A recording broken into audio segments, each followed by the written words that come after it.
ರಮಣೀಯವಾದಂತಹ ದೃಶ್ಯವನ್ನು ಕಣ್ಣಿನಿಂದ ನೋಡ್ತಾನೆ. ಒಳ್ಳೆ ಹೂವು, ಒಳ್ಳೆ ಗಿಡ, ಒಳ್ಳೆ ಸಮುದ್ರ, ಆಕರ್ಷಕವಾದಂತಹ ಪ್ರಕೃತಿಯ ಸೌಂದರ್ಯವನ್ನು ಕಂಡಾಗ ಆ ಪ್ರಕೃತಿಯ ಸೌಂದರ್ಯವನ್ನು ಸೃಷ್ಟಿ ಮಾಡಿದ ಪ್ರಾಕೃತವಾದ ಅದ್ಭುತವಾದಂತಹ ಈ ವಿವಿಧ ವಿಚಿತ್ರವಾದ ಸುಂದರವಾದ ವಸ್ತುಗಳ ರೂವಾರಿಯಾದ ಪರಮಾತ್ಮನ ಆ ಸೃಷ್ಟಿಯ ಕೌಶಲವನ್ನು ನೆನೆದು ಅಗಾಧ ಅಂತನಿಸಿದರೆ, ಆ ಭಗವಂತನಲ್ಲಿ ಭಕ್ತಿ ಬಂದರೆ ಆಗ ಅದು ಜ್ಞಾನ ಸಾಧನ. ಇಂದ್ರಿಯಾರ್ಥೇಶು ವೈರಾಗ್ಯಂ ಅಂದ್ರೆ ಇದು.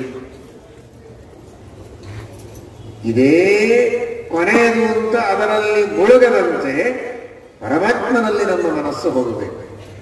ಒಂದು ವಸ್ತುವನ್ನ ಮುಟ್ಟಿದರೂ ಸರಿ, ನೋಡಿದರೂ ಸರಿ, ಶಬ್ದವನ್ನ ಕೇಳಿದರೂ ಸರಿ,